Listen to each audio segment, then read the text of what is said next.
কত? 65।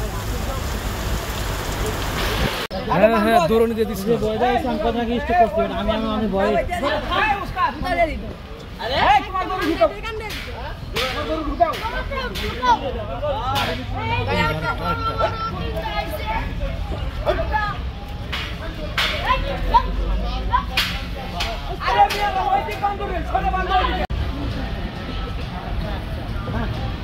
এটা কত ভাই? এটা দাম জানেন নাকি?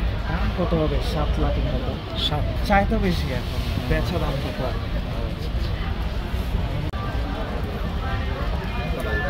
এটা কত ভাইয়া?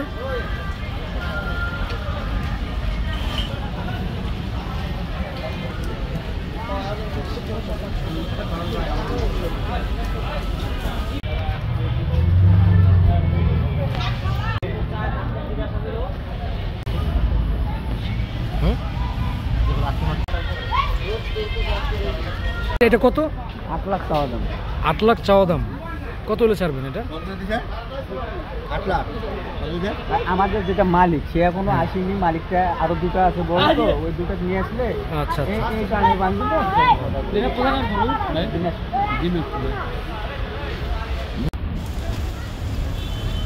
প্রচন্ড বৃষ্টির মধ্যে আমরা গরুর হাটে ঘুরতেছি,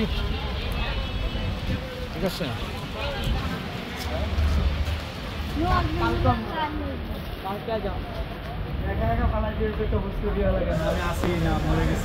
ভাই ওটার দাম কত? ওটার 4.5 লাখ।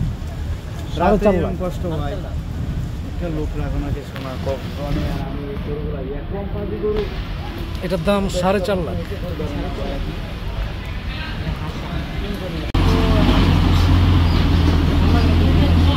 ভাই আপনি গরু কিনতে আসছেন নাকি? আসছিলাম তো গরু নেওয়ার জন্যই, কিন্তু এখন পর্যন্ত গরু সম্পূর্ণ এসে কোথায় নেই। আমি এখনো গরুর বাজার কেমন দেখলেন আসলে? দর দাম কিরকম? মোটামুটি গরুর দাম আছে, এটা মিডিয়ামের মধ্যে। একটু জোরে বলতে হবে ভাই। একটু মিডিয়ামের মধ্যে আছে, হ্যাঁ। তো আমার যে বাজেট, সে বাজেটে গরু আমি এখনো পাইনি। একটু পিছনে আসেন। 5 লাখের উপরেই হ্যাঁ গরু দেখছি। তো আমার বাজেট 2 থেকে 2.5 লক্ষ টাকা বাজেট। কিন্তু মোটামুটি এখনও পুরো গাবতলী হাড়ি এখন খালি 2-4টা লাইন ঘটছে, এখন অনেক গরু আসা বাকি আছে। আমার মনে হয় এই আজকালকে বা রাতের মধ্যে মোটামুটি গরু চলে আসবে, হ্যাঁ। তো আশা করি যে আমি আমার বাজারের মধ্যেই ইনশাল্লাহ গরু নিয়ে যেতে পারবো। আজকে তো পারবো না, হ্যাঁ। আজকে তো ঝিমঝিম বৃষ্টিও পড়ছে, গরুটা এখনও গরু সম্পূর্ণ মার্কেটে এসে ঢুকে নেই। তো অলরেডি আজকে কালকের মধ্যেই পুরোপুরি গরু গাবতলী হাট ভরে যাবে ইনশাল্লাহ, আশা রাখি। ওকে ঠিক আছে, আমরা দোয়া করি আপনি একটা ভালো কোরবানির জন্য একটা ভালো গরু কিনেন, এবং আমাদেরকে অবশ্যই ঈদে আপনি দাওয়াত দিবেন।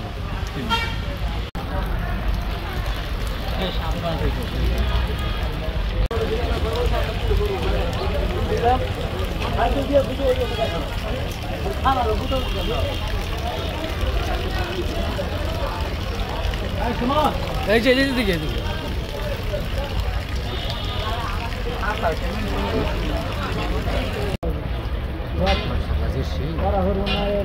ভাইজান, এটার দাম কত? এটার দাম কত?